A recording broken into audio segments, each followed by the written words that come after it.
So hello, everyone. I'd like to welcome you to another installment of the International Macro History Online Seminar. We're very happy to have Roger Vicari today talking about the rise and fall of global currencies over 2 centuries. Roger recently completed his PhD at the London School of Economics and is now an economist at the Banque de France. So before we begin, I'd like to remind everyone about the rules of engagement. The seminar will run 40 minutes. During that time, if you have a clarifying question, please put that clarifying question in the Q&A box, and we can interrupt Roger for a clarification. Otherwise, if you have a more substantive question, also put that in the Q&A, and we will save those questions until the 40-minute mark. And I will moderate the Q&A session. And after 40 minutes, we will do the Q&A. We'll have Q&A for 20 minutes. We'll take a brief break, and then we'll have a follow-up 15-minute informal session. You're most welcome to stay around for that.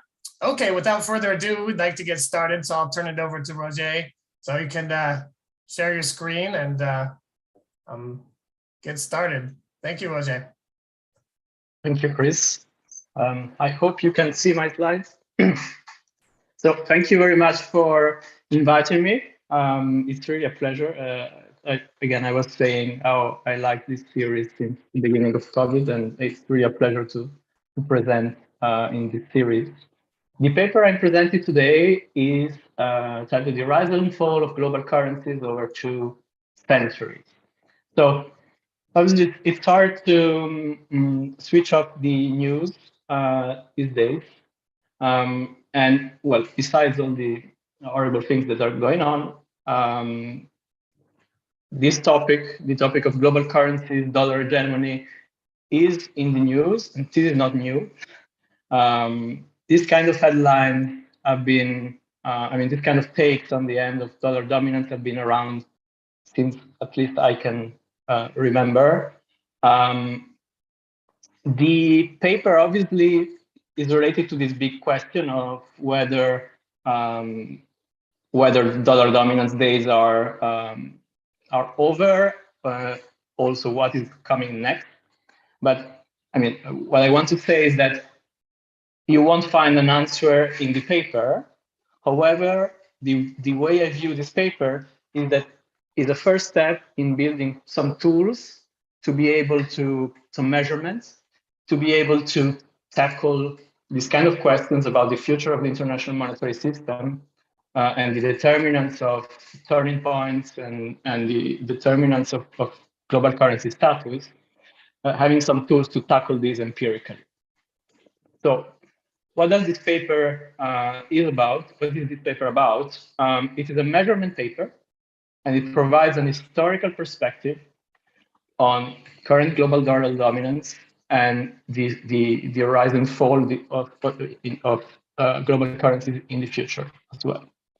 So it follows, I would say, a growing literature of contribution to international finance, international macro topics, using kind of a long-run historical data set. And in this respect, this is kind of the first result, the first product of an extensive effort of data collection on foreign exchange that I've been carrying out during my PhD. So this is kind of the first result. And obviously, at some point in the future, the idea is also to have a public good of a new data set of foreign exchange at weekly frequency since the 19th century.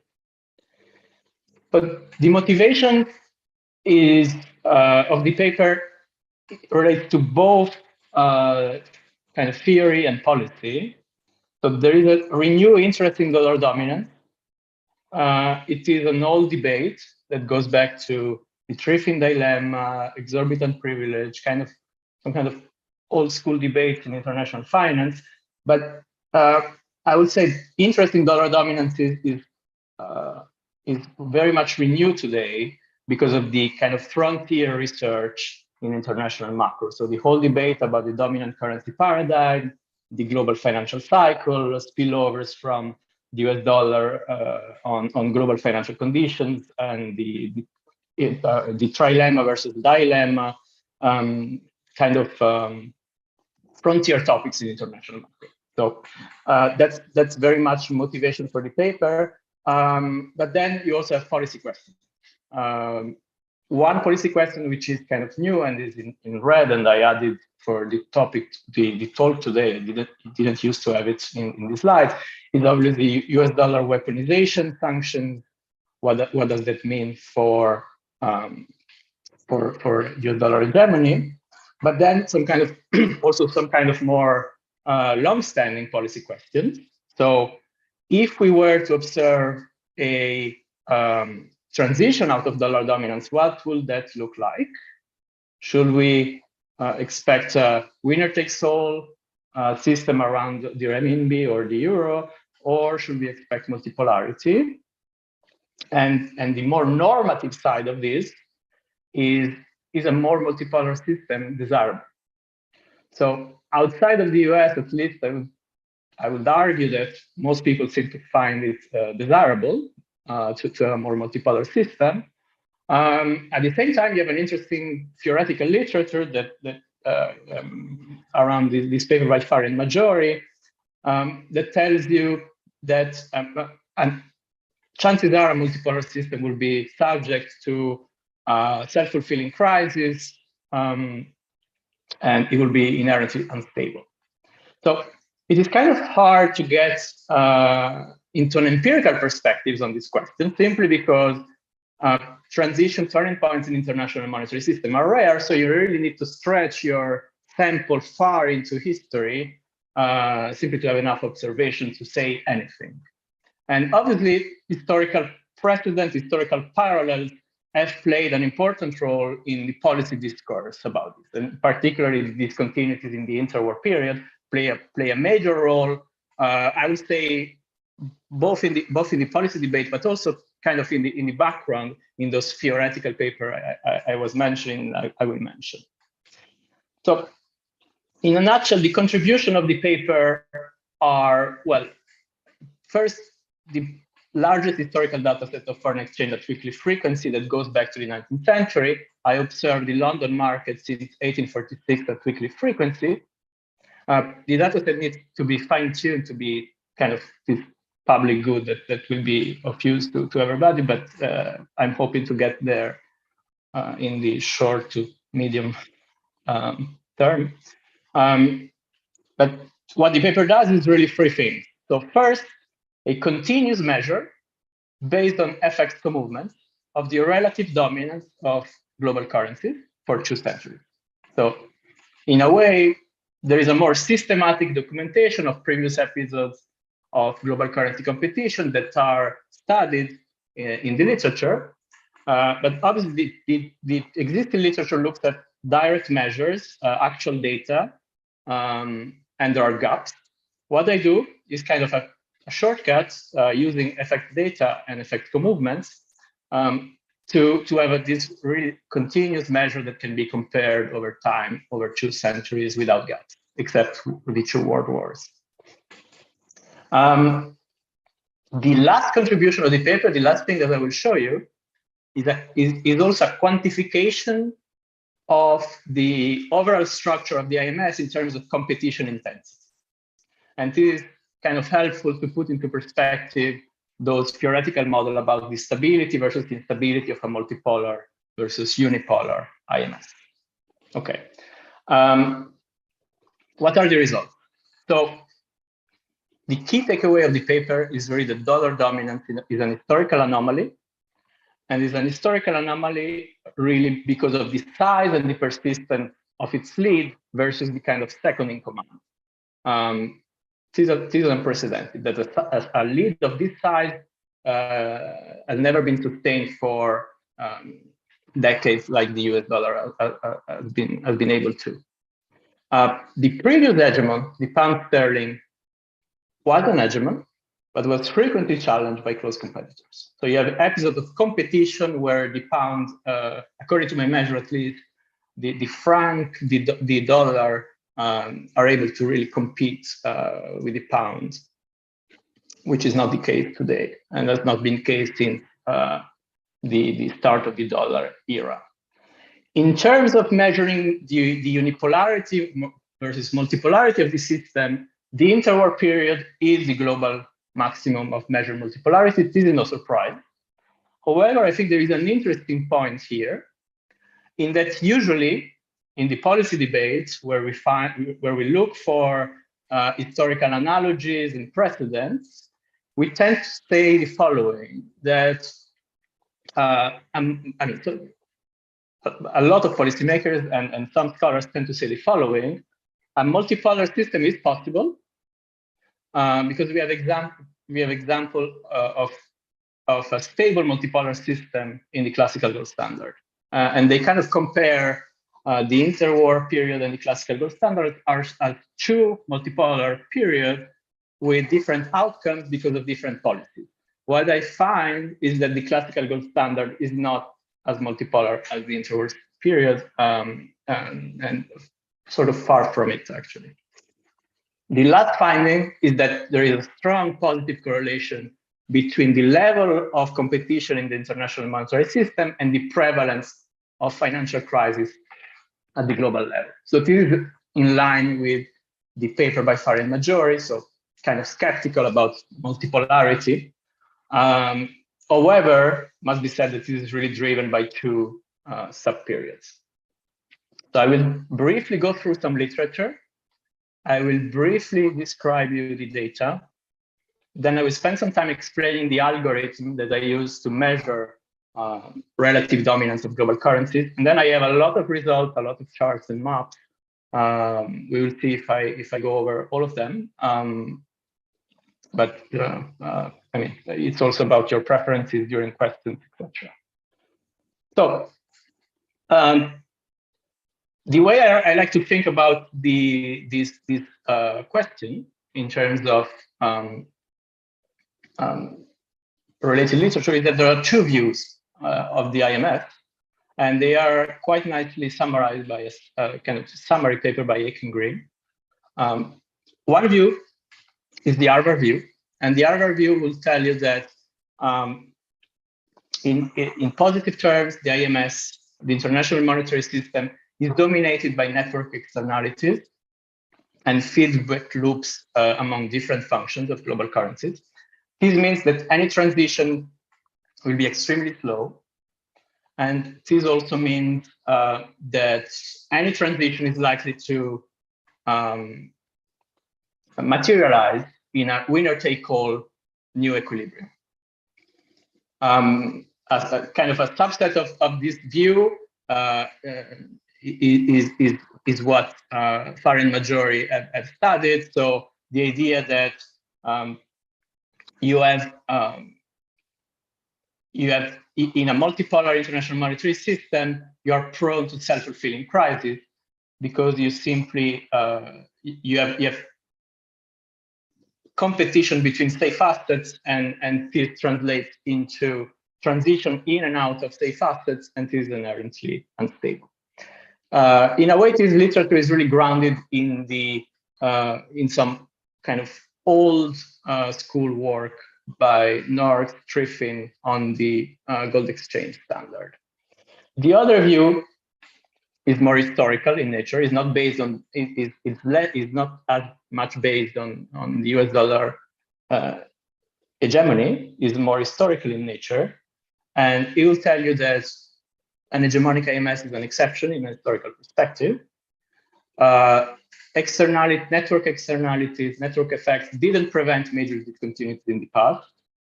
And again, more in a more normative way, a more multipolar system is desirable and can be sustained if you have coordination among monetary policymakers internationally.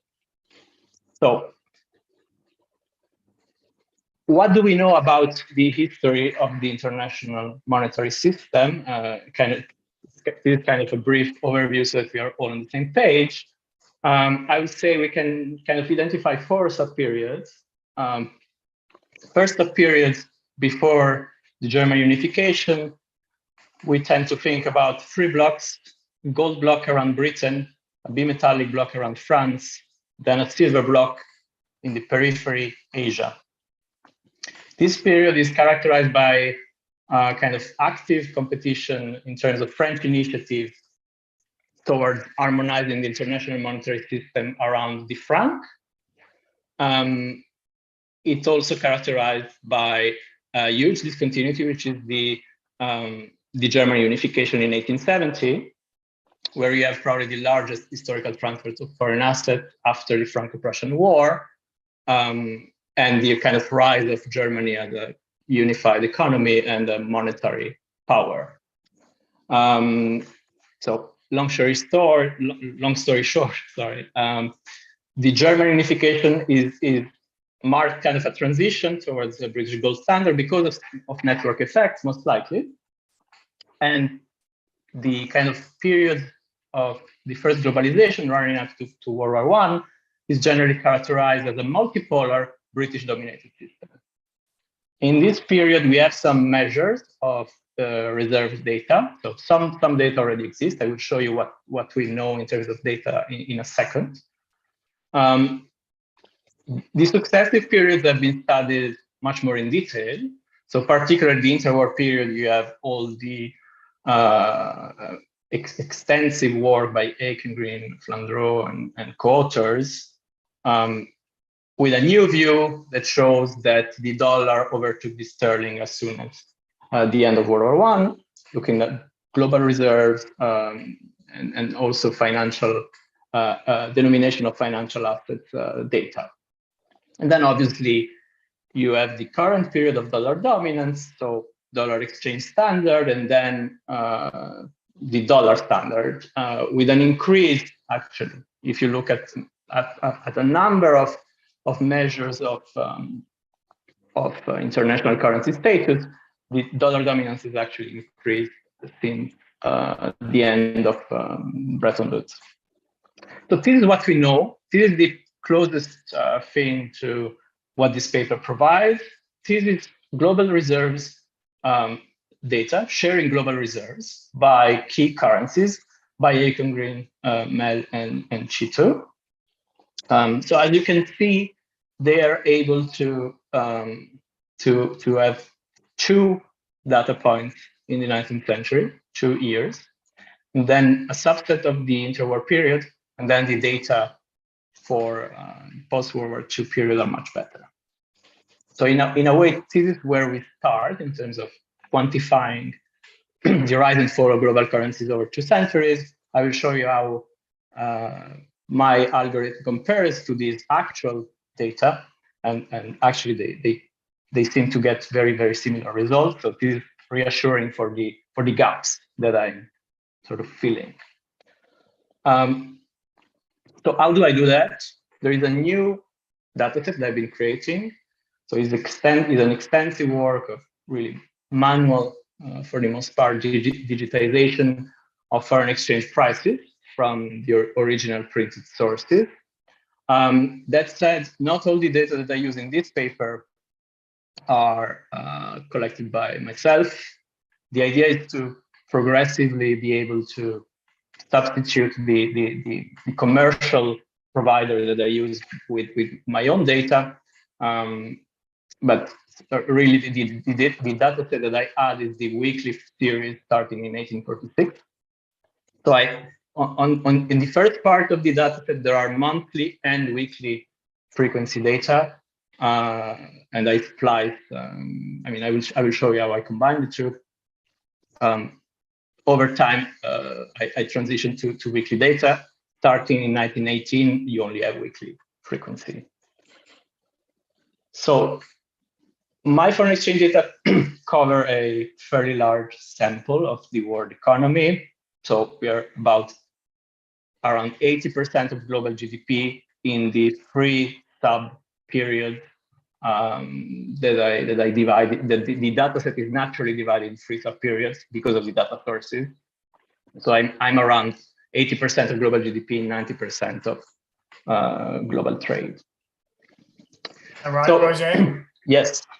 There was a clarifying question from Melis, and she wanted to know whether I think it's your reserve data, whether it covered the data from the Mars or Mercury paper by Eichengreen and co-authors for the late 19th and early 20th century. I think that's the question. So the data on the reserve, I guess. Yeah. I think this is the latest data that Arno Mel sent me, the latest data that they have published in an ECB report. So I'm guessing it's the latest version of their data, but I probably need to double check. I think it's the latest version of their data in any case, if I'm understanding the question correctly. So, as I mentioned, my measure is based on foreign exchange data and a foreign exchange co-movement model. So I guess most of the audience here is kind of interested in economic history and financial history. So this should not be, I mean, this is probably superfluous, but still I will mention it. Sometimes when I present this, people have this idea that in the past you had the gold standard, so a commodity money system. And so where is the foreign exchange movement coming from? I mean, shouldn't we observe like very flat foreign exchange data? The way to think about a commodity money system foreign exchange market is really a band system where you have fluctuations between transaction cost bands that are driven by the transaction cost of physically shipping metals across borders. So this is not part of the paper, what you see here, but it's just to give you a sense of the fact that actually in the 19th century, you have higher FX volatility than in the, so this is based on my data, but it's not part of this paper, I'm just showing to you. In the 19th century, you have actually higher FX volatility than in the Bretton Woods period, for example. So let me introduce a little bit how I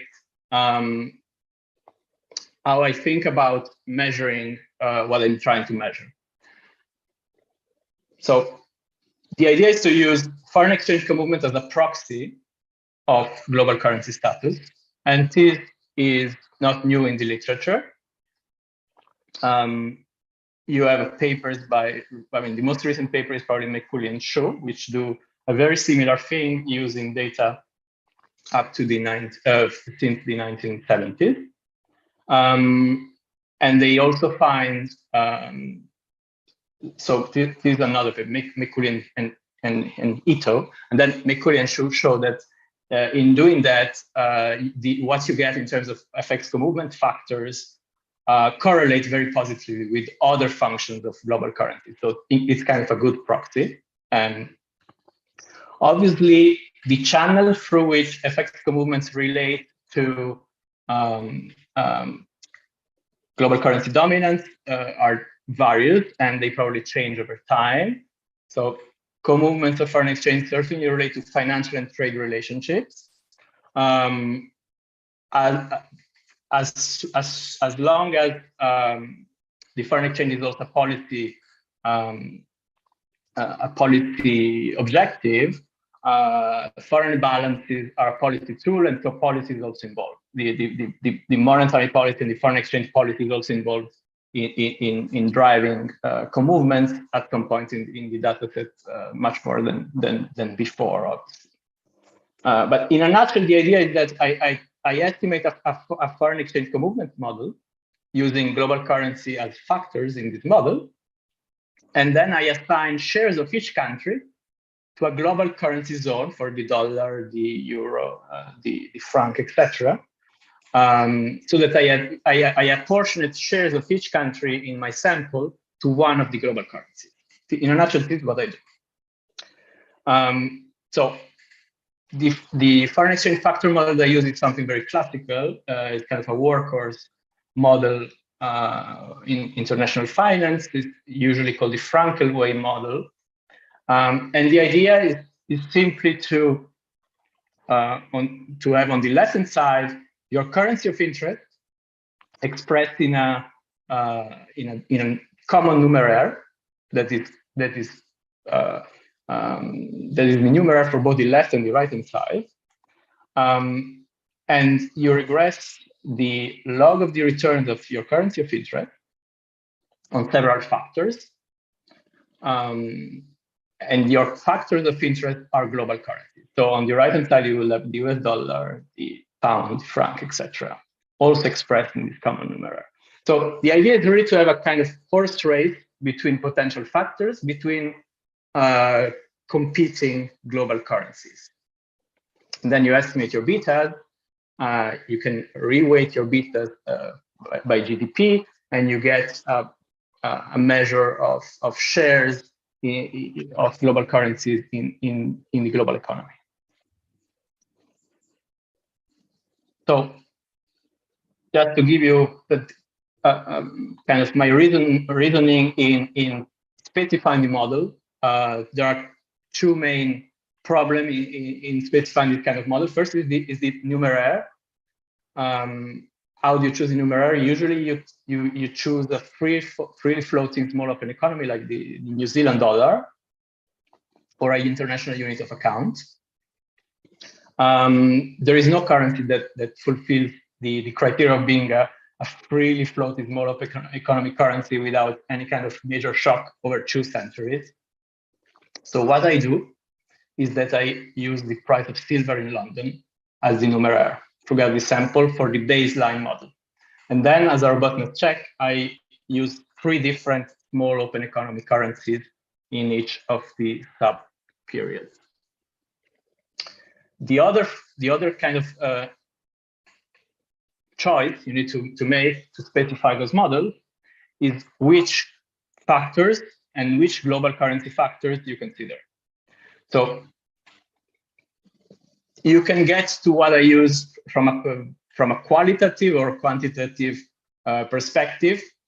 The factors that I include are, you can get to the factors that I include if you use the criteria at the top of the slide. So if you include all currencies that reach at least 5% of global share in FX reserves over the sub-period, you get the list that I use, or you can get to it in a way qualitatively.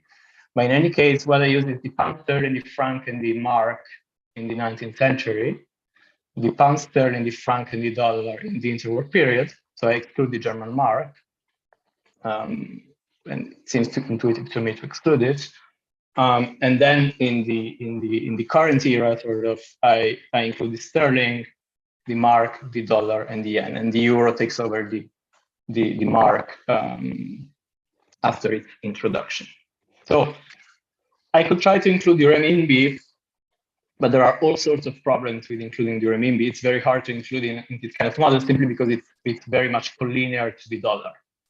And also, the renminbi is still, I mean, the renminbi has made a lot of progress across a number of measures of global currency status, but it's still below 5%. It's substantially below the other currencies that I consider in terms of sharing global reserves. It might change.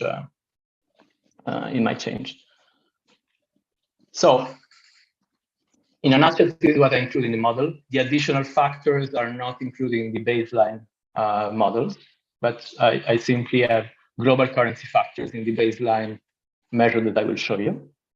And the way you get from the foreign exchange factor model to the global measure of dollar, euro, pound dominance is through these 3 steps.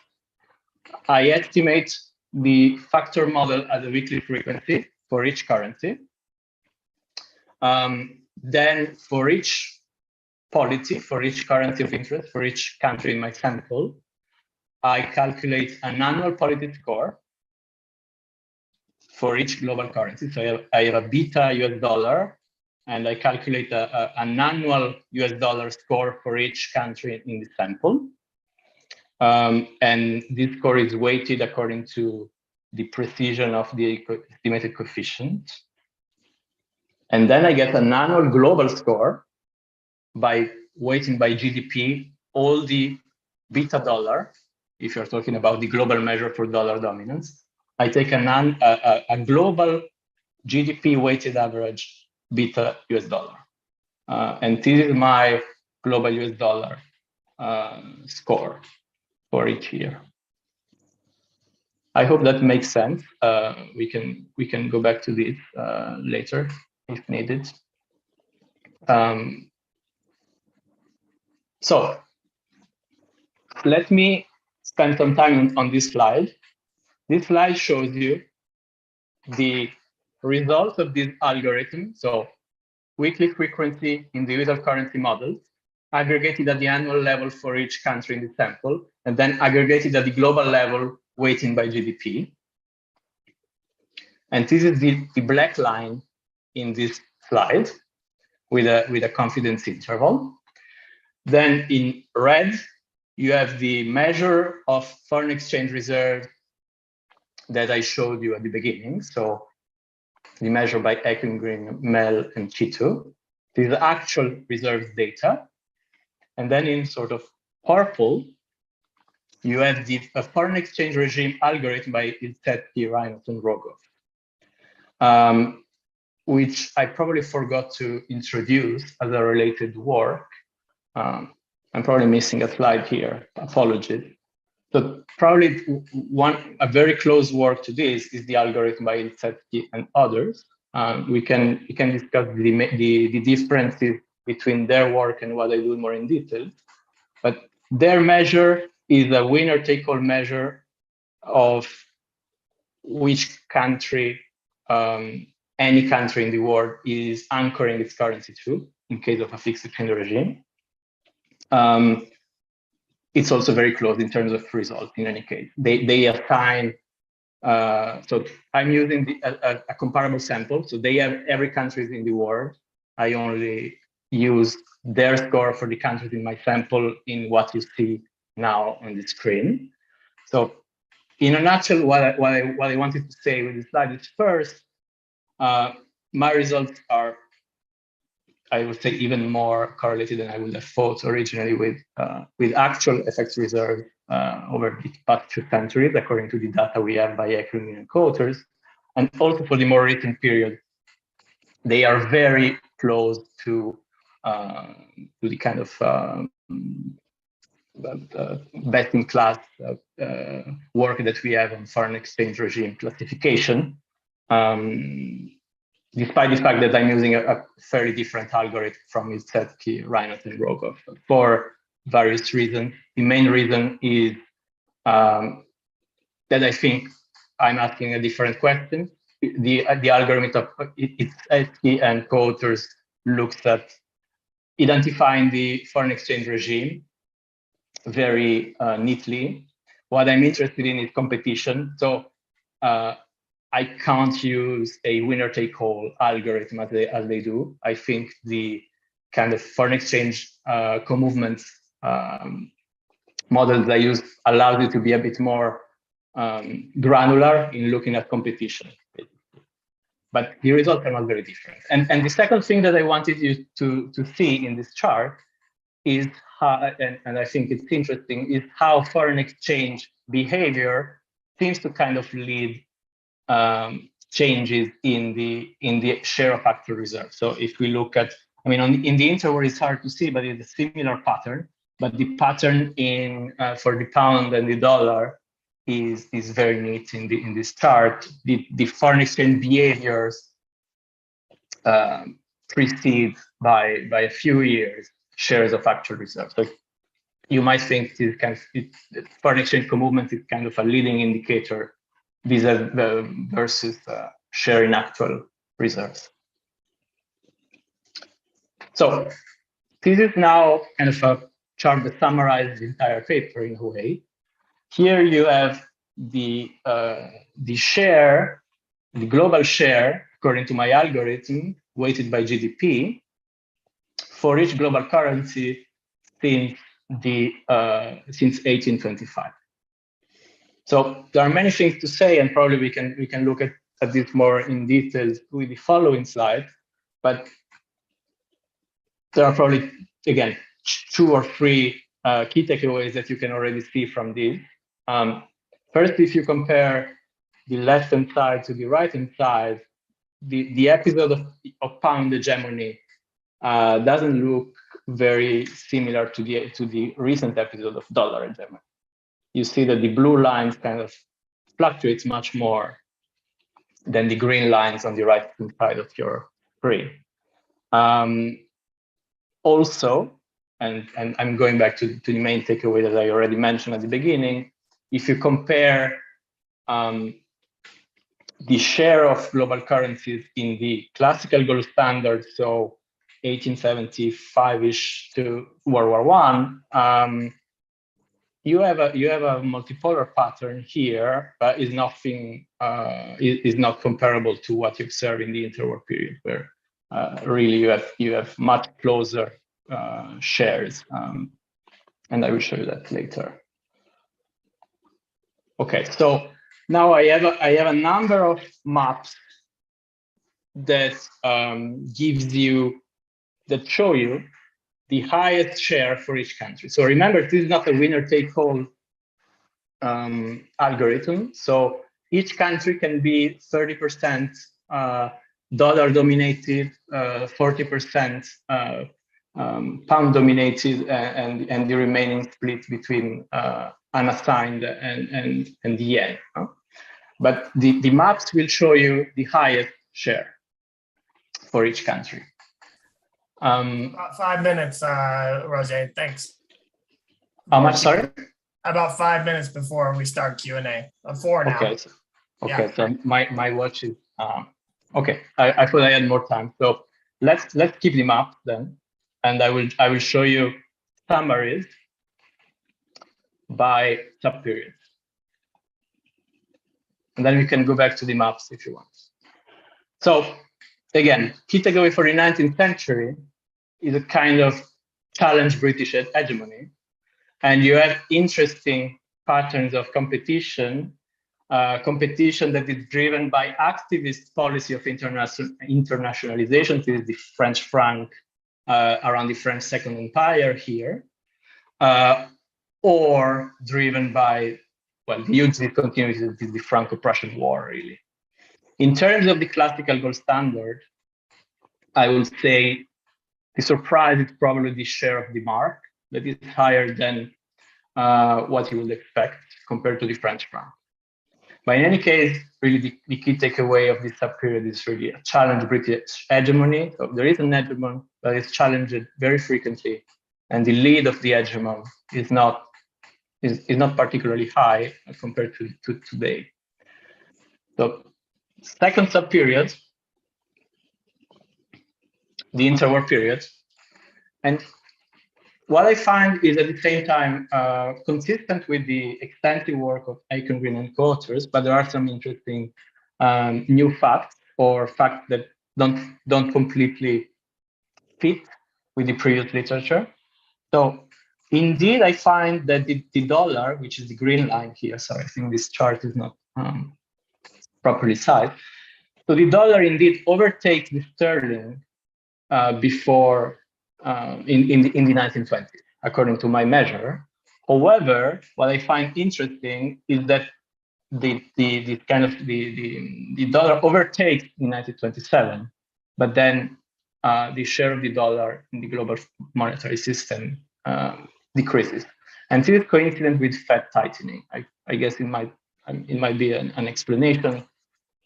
I mean, I'm not explaining anything here, but just it coincides with the cycle of Fed tightening.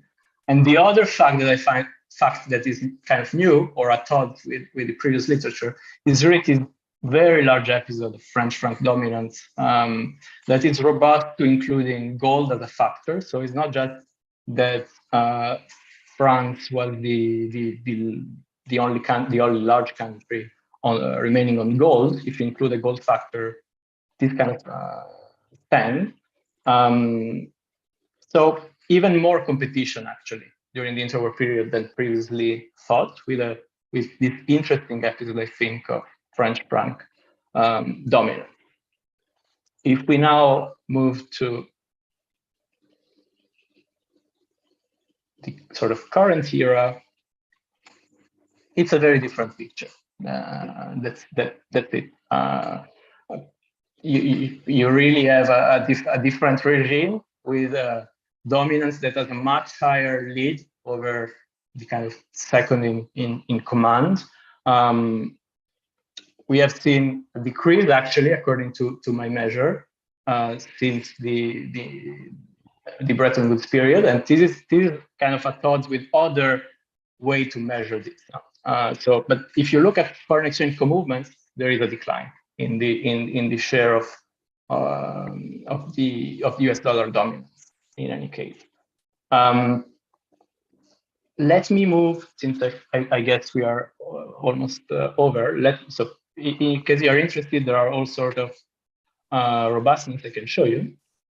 But let me just briefly show you how do you summarize my algorithm in terms of overall structure of the system. So you can do this with two measures, maybe more, but I think two are that are particularly interesting. One is the Arfindal-Hirschman index of competition, taking the share of each global currency in the system, and the other is the leader runner-up distance, so the distance between the first share and the second share. So the leader minus the second in command. And if you look at this is the picture. So you really can see that the dollar hegemony is an exception, is an anomaly in historical perspective. And you can also see that the kind of multipolarity that we have seen in the interwar period cannot be compared with the classical gold standard. We have seen periods of high competition in the 19th century, but not during the classical gold standard. And if we look at the correlation between the pink line here and the index of global financial crisis by Reinhart and Rogoff, this is what you get. So there is a very positive, very neat correlation, positive correlation between intensity of competition in the international monetary system and prevalence of financial crisis. Now, as you can see, probably this is really driven by the orange and the green dot here. So it's really driven by two periods, but the relationship is there. Okay, Roger. Yeah. Okay. Open up for Q&A. Go ahead and conclude. Absolutely. And then, yeah. Thank you. Yeah. Do you want to conclude or? I think we can move to questions. The conclusion was more like an opening up to what does it mean for the initial question. You can have a benign interpretation. There is a dollar hegemonic system that is a brave new world. So it's different from what you have seen in the last 2 centuries, and so we shouldn't expect this to be problematic. Or a more pessimistic take is that this unprecedented lead will lead to a discontinuity that is larger than the discontinuities we observed in the past. That's my kind of take, but I'm really interested in people's views on this. Okay, awesome. Very good. Let's open it up to Q&A. If you have a question, if you're a participant, just want to remind you, we're happy to receive your questions in the Q&A box. So as soon as I accumulate some questions, we can proceed to interrogating Roger about this really fascinating study. Thank you, Bruce. Yeah, while we wait for some questions to come in, I think there's a lot to say here. You've done a lot of work. So, maybe I'll ask you some questions or, using my privilege as chair. The last correlation you showed about competition and crises plays off of the Farhi and Maggiore finding, which is probably very, theoretical, and theories can be quite limited. Talking about the normative implications of global currency, I think it's a really open question, but one that's really hard to get a handle on.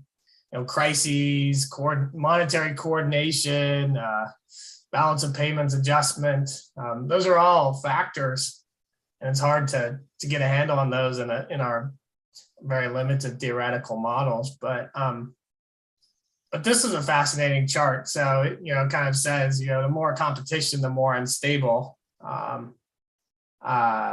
But my impression, like just playing off this, was my impression Bretton Woods wasn't all that stable. We had a lot of currency crises, right? And maybe not twin crises, but a lot of currency instability. So there's a lot of skewness in returns on currencies there. So maybe you can talk for a second about normative implications in the context of this chart.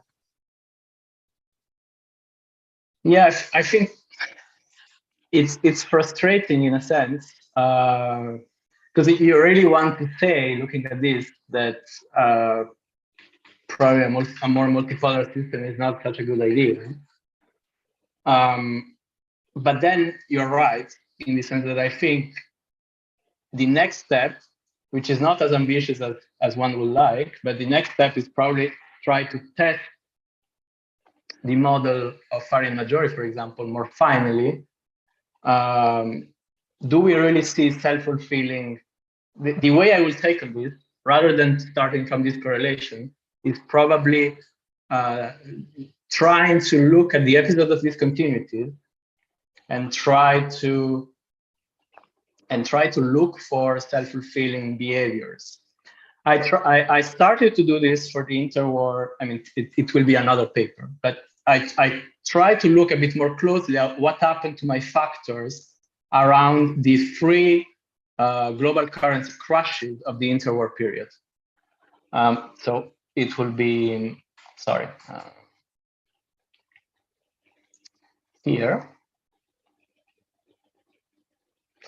And the interesting thing is that the factors start to change, start to shift way in advance of the crashes for the pounds in 31. So the pound factor declines very suddenly, very swiftly before 1931. And actually, you can see it here.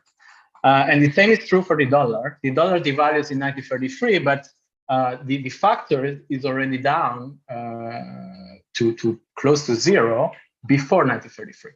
So in those two episodes, you have evidence of self-fulfilling behavior, I think, in that co-movements with the global currencies decline substantially before their devaluation. So there is in some sense, you can infer that there is a shift out of the pound, a shift out of the dollar in advance to the crisis.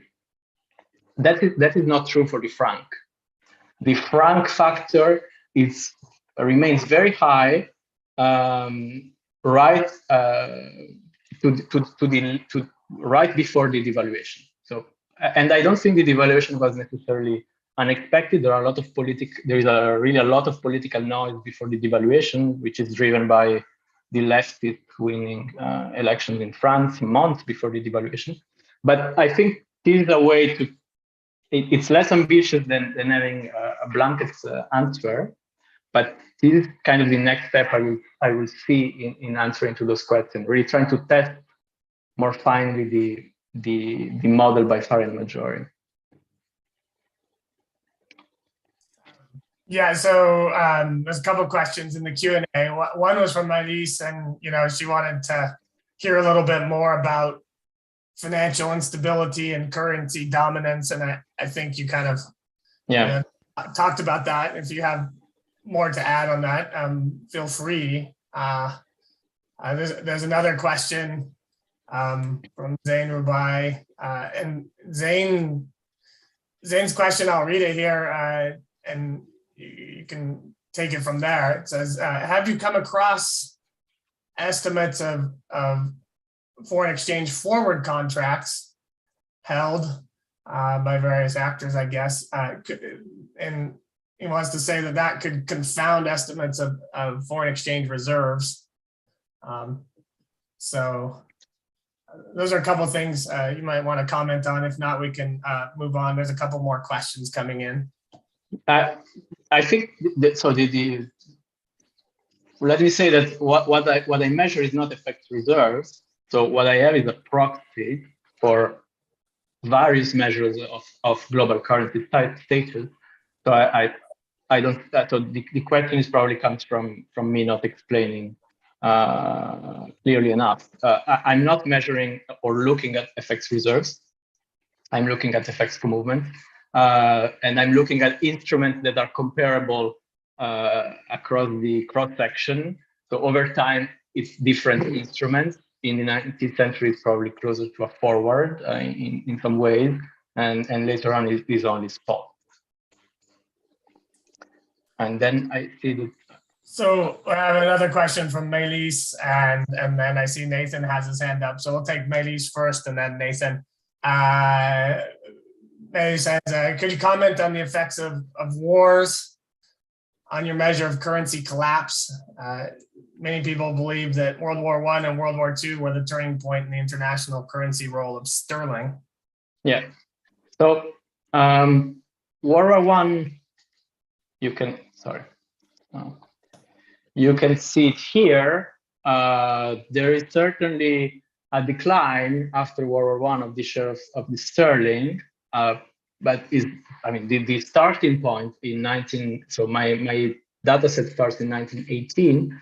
The starting point is actually quite high. Then there is a decline that is reversed, actually coinciding with this Fed tightening in 1927.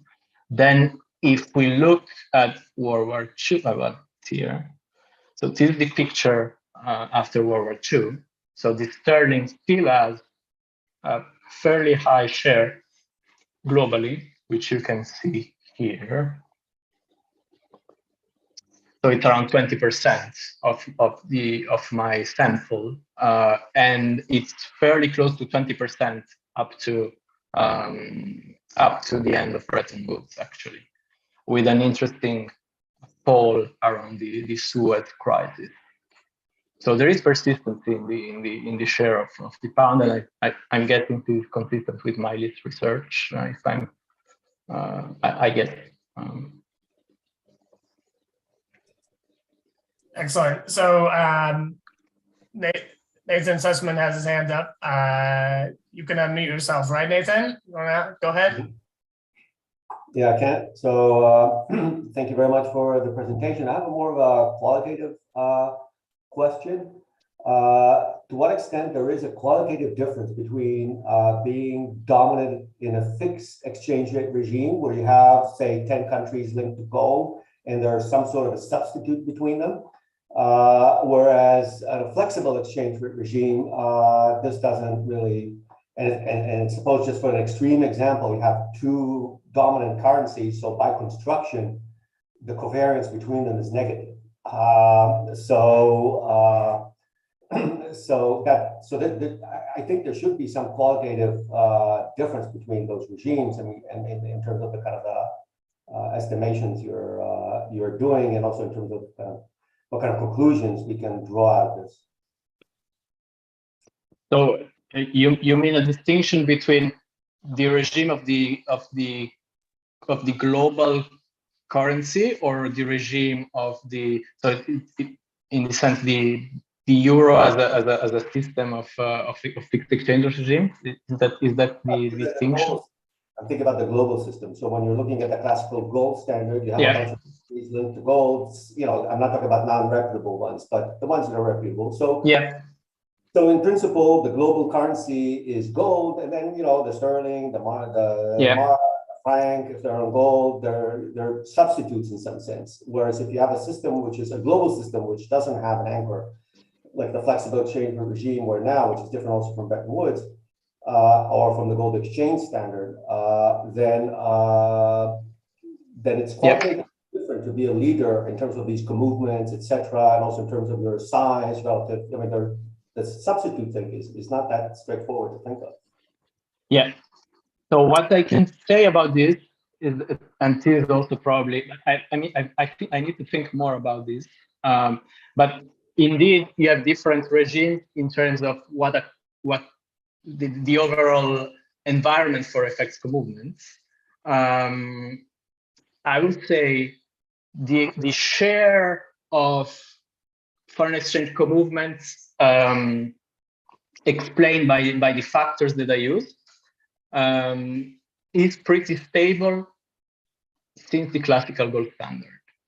So across all the regimes, using those global currency factors will give you, an R2. I mean, you explain a fairly stable share of the variation. I don't know what that means, but certainly it's an interesting. It's something that I certainly need to think about. What is interesting is that before the classical gold standard, the share of variation explained by my factors is quite significantly lower. Again, this is a fact that I've encountered. I don't have a good explanation for it. The other thing is that I still need to probably prepare some robustness measure that I need to show, looking at adding one additional factor. So I can show you what happens if I add gold, which is a competing factor, a competing asset to global currencies before 1935. In any case. But yeah, it's a very good point. It's a very good point I need to think more about. So we have about a minute left. There's a couple more questions. One maybe you can take quickly, and then we'll break for the more informal session. From Peter Stella, just that the Soviet ruble is not in your model, and the Soviet bloc kind of falls out. How do you think about that after World War II? So the way I do this, and I might, this is something I need to dig and check whether I'm doing this. I'm doing something that is not smart. I have foreign exchange data for some communist countries, and as soon as I have data that have some variation, I use them as if they were, as any other country. So I exclude a communist country only if there is no variation in the exchange rate data that I have. I need to read more about whether there is a problem with that, but they don't drop out. Actually, they are including the analysis if there is variation in the exchange rate as any other countries in the sample. Okay. And actually, the ruble is pretty stable vis-a-vis the dollar in any case. Okay, so we're getting to the end of the hour, which means we need to pause and thank everyone for attending. We also want to remind everyone that next week there's another seminar, and that will be Moritz Schulerich presenting a paper titled Superstar Returns. So same time, same place next week. And for those who want to stay around and continue discussion with Roger, we are going to continue after a short break. So let's thank Roger, and we'll see you in the break. Thank you very much.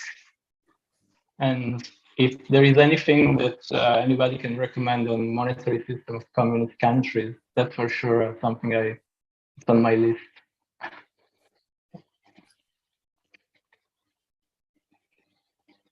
Okay.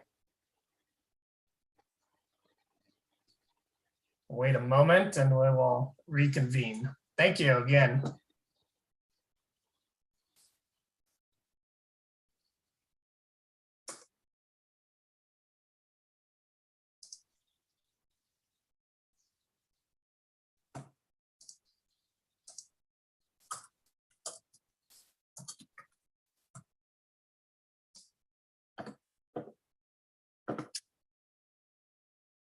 Okay, I think we can start again. The Geneva people can tell me if I'm wrong. Are we good to go? Okay, let's start the informal round and still have a few people around. I think Maëlys has another question. I can unmute Maëlys actually, so let me work on that, and then she can ask her question. Are you there, Maëlys? Yes, actually Nathan asked my question, so I'm good. Thank you. Excellent. So great minds think alike, as they say. I think Rui has his hand up, so go ahead, Rui. I do. Thanks. Thanks again, Roger. You know, it's a breathtaking amount of work you've done over the years, and it's good to see that it keeps on improving.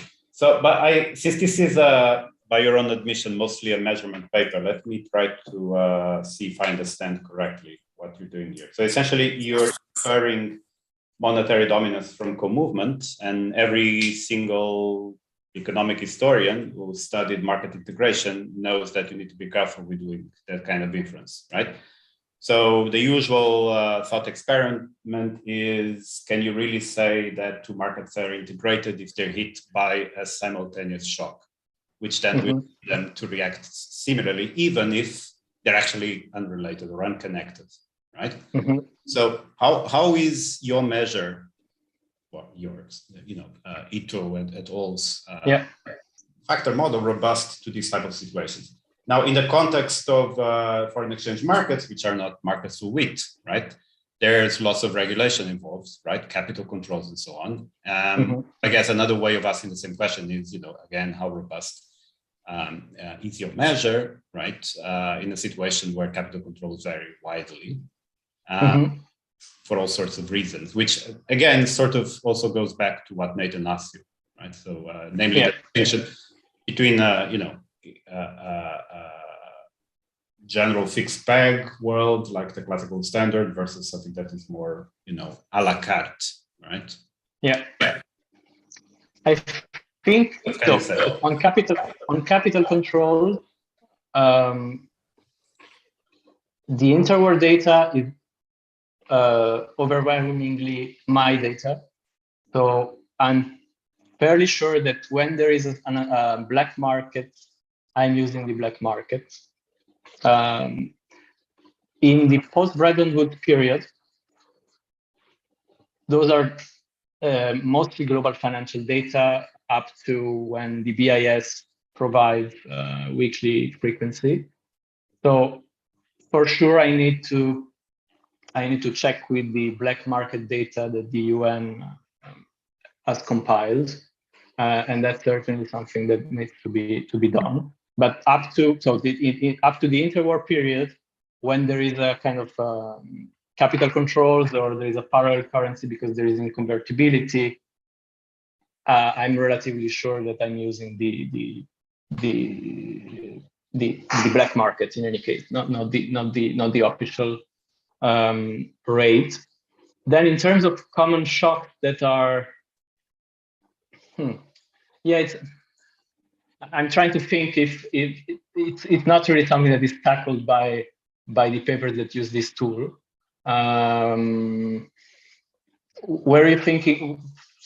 Do you have any intuition of what kind of shocks besides regulation and capital controls? What will be worrying? Do you think? I'm not thinking of any specific shock, but just cast your mind to the literature on the global financial cycle, right? By Lenre, right? If it's that U.S. monetary policy really affects everything around the world, then But in a sense, what I do is relatively close in the sense that what I show is that starting after the Franco-Prussian War, somewhere around the Franco-Prussian War, if you use the main currencies as factors, they explain a lot of the foreign exchange market variation. Then which of the global currency? The global currency they might be collinear, so the collinear part is out of the model. This is for sure. What I can say is that there is so if there is a very big collinear problem, the model will give you absurd results. And this is, for example, the case if you include the yen between 45 and 73 or 68. If you include the yen between 45 and 68, it's completely collinear with the dollar. So I probably need to have a quantitative threshold and make sure that I don't hit it. But more or less, the collinearity is between the factors that I consider is not above 80% correlation, something like that. Yeah, I don't want to prolong this, right? But I mean, you mentioned the word factor. This is not factor analysis, right? But factor analysis starts from the assumption or the imposition that the factors are orthogonal, right? Yeah, no, it's not factor analysis. Yeah. So it's hard to interpret, right, your results, especially when you have those massive variations, right? Where, I don't know, the pound comes exactly to nothing after 1931, or strangely, the German the German mark has a very high share. But anyway, I don't want to continue, right? So this is, and I think there's more questions on the queue. So thank you. Yeah. So maybe it's again this time a question that hasn't been asked, I think. So let me see. Can you still unmute, Maïs? Or yes, I can. Thank you. okay. So I had a question on this graph, Roger, because you spot Giscard exorbitant privilege speech in 64 as a turning moment for Well, I'm not saying it's a turning. I just wanted to give the picture what is going on when this speech is given, but I'm not implying that this speech is a turning point. It's just I see. Okay. It was just I was just having fun. But I was thinking with your weekly data, it could be interesting, like maybe event analysis to see exactly what contaminated the dollar confidence during this period. Would it be the French public speeches or more the Sterling troubles, which is the 50s by Bordeaux and et al. Yeah, the idea in terms of next step, even before probably what I was mentioning about the testing some of the assumption of the Farian-Majori model, the next step probably is really to what correlates with the shares, how do you explain them, and you can look at it more in a macro way, size of the countries, trade data, etc. Or you can look at it more in a kind of event way as well. Yeah. So yeah, this is certainly something I would like to try to do. Thank you. But no, I'm not implying that it's just So these interesting questions about correlations and stuff. In the gold standard period and the classical gold standard period, I mean, the variation of the data has to be really small, and everything's moving so closely. It's surprising that you can get anything. Another, issue. Another paper that might be relevant. I think Mark Wiedenmeyer and Chris Michener had this paper on the co-movement of silver's price with currencies, and then that's high until like the 1890s, and it just drops like a rock. And they had an argument about silver's use as money. That must be related somehow to what's going on. Have you seen that? So on the first point, I think it's surprising, but there is a lot of movement in the exchange rates at weekly frequency in the 19th century. I shown you this chart. Sorry. So in this chart, I take the average of the top 10 currency. Sorry.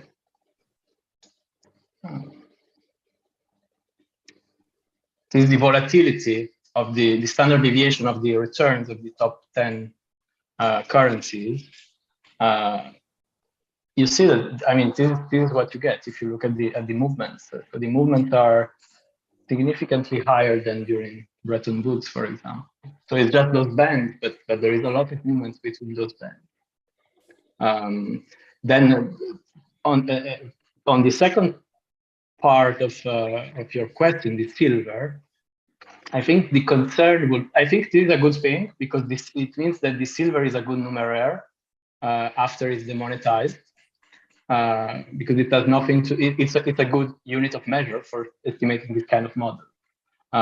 It's a bit like the New Zealand dollar. It's something that it's just a unit of measure that has no. But on the other hand, when silver is monetized, maybe there is something there that is polluting what I do in the first part of the sentence. That said, if you use an alternative numeraire, and in that period, in the 19th century, I used the Dutch guilder as alternative numeraire, qualitatively, the results are similar. Still at the very end, but yeah, qualitatively, the results are similar.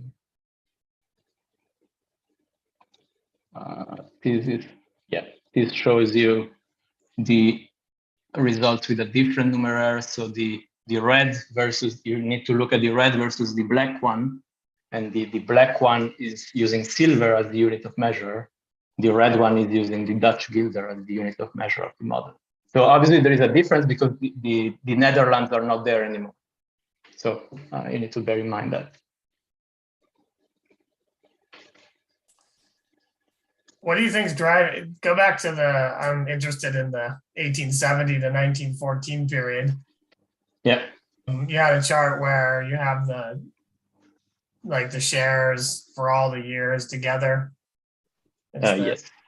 The really cool chart that like that one, but for all the years together. Yeah.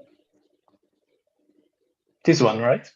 I know, no, for the 2 centuries.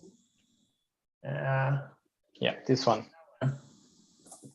There's some pretty significant short movement there. That one.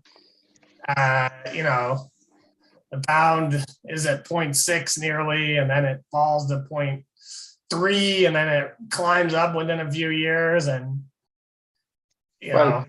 pretty significant movement in there. Should we take that literally, or should you do some more smoothing?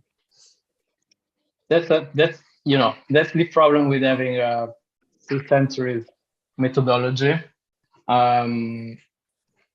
So what I can say is that, and maybe you can help me fine tuning or what I can say is that this abrupt movement come from kind of emerging markets, Asia especially, or so if you look at my data, that is the best data because it doesn't come from global financial data. European market shares are much more stable. I don't know if there is a problem with the data, or the data for emerging markets are mostly monthly frequency. It might be that. Then explaining the share, probably if we try to explain the share, maybe we will have some answers in terms of why you have these abrupt changes.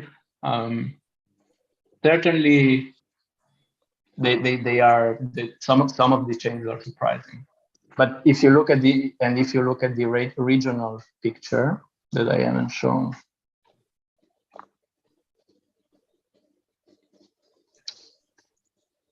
Yeah, so you see that the Western European shares are much more stable, and you have some pretty sharp movements in the more peripheral parts of the world.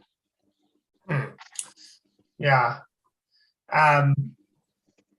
that's interesting. I guess we have to think about what these underlying co-movements, really mean at that point. But I think we're getting pretty close to the end of regulation time. So unlike a final and a major international soccer tournament. We're not going to go into penalty kicks. I think we'll thank you again for coming in to present, and wish everyone a good day.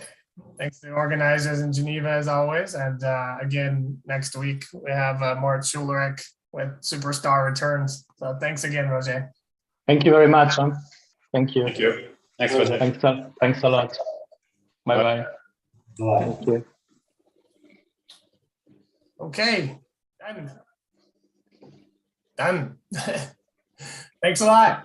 Thank We'll you, see Chris. soon, okay? See you Take soon. care. Hope you're well. Take care. Bye-bye. Yeah, okay. Bye. Have a Thank good you. one. Bye.